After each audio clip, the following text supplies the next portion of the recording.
As the Donald Trump campaign becomes ever increasingly unpredictable and the language and rhetoric that he uses ever erratic and malignant, the conservative voices who were originally trumpeting him, no pun intended, who were supporting him, people who were saying this is what the Republican Party needs. It needs a fresh voice. It needs somebody who's going to speak their mind. Well, they're starting to drop away like flies. We've already talked about certain state senators who are dropping out. Well, now conservative radio host Hugh Hewitt has come out and said it's not just enough to reject Donald Trump. We actually have to find, or the Republican Party rather, has to find an alternative candidate. And he's advocating that the opportunity to do that will be on the convention floor. He says that it's like ignoring stage 4 cancer. You can't do it. You've got to go attack it. And right now the Republican Party is facing, well, the plane is headed towards the mountain after the last 72 hours. Those 72 hours is referencing of the racist comments that Donald Trump has made in attacking the federal judge Curiel, who is presiding over one of the cases, one of the litigations in regards to Trump University, and Donald Trump saying that Judge Curiel would have a, quote, conflict of interest because of his Mexican heritage. He originally said that he was Mexican. Of course, he was born in Indiana. His parents are from Mexico. So did something radically change in the last 72 hours where Trump suddenly became a problem that they didn't have before? Evidently so. And you're right to point out there, I don't necessarily want to use the word stupidity, but their resistance and their stubbornness to look reality in the face. This is how it goes on. Here's a radio show. Let's just play a little audio clip from the radio show. I want to support the nominee of the party, but I think the party ought to change the nominee because we're going to get killed with this nominee. And I have never said that. I waited till after the primary was over. I stayed Switzerland to the end, and the 72 hours dovetailed. They ought to get together and let the convention decide, is how he concludes that sentence. And so now they're coming to this conclusion. Not during the entire process of the primaries did anybody step up and say, this can't happen.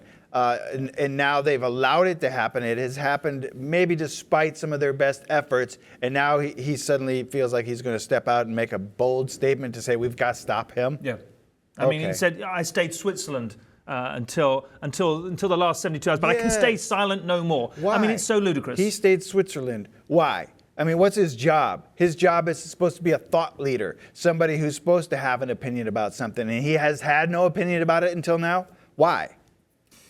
I agree, and then really they're hoisted by their own petard, and they're really the victims of their own doing, and they've only got themselves to blame. They often, the reality is, Mark, is that Donald Trump, we were discussing before the show, he's Frankenstein's monster, and these conservative radio hosts are the doctor, are the Frankenstein who've created this. They've given the grant. They've been yearning for somebody, as I said, to come on to rail against what they see as a feckless Washington, and yet they have somebody that comes on and he's a complete lunatic, and they can't control him, and he says these things that they just don't agree with. But you're right, they've waited and waited and waited, and now, as we were discussing again, it's too late. Yeah, and it wasn't a problem until he started saying things that might prevent him from getting elected. And now suddenly it's a problem. It's only a problem because he might not get elected, because he's saying things that are so outrageous.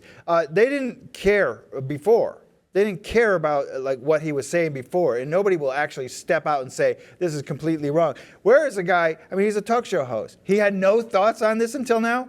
He's a talk show host and regular contributor to CNN, and he's a prominent conservative thought leader, influencer, call it what you will. Hang on, I've been completely neutral until now. Right. Well, then you've been really irresponsible.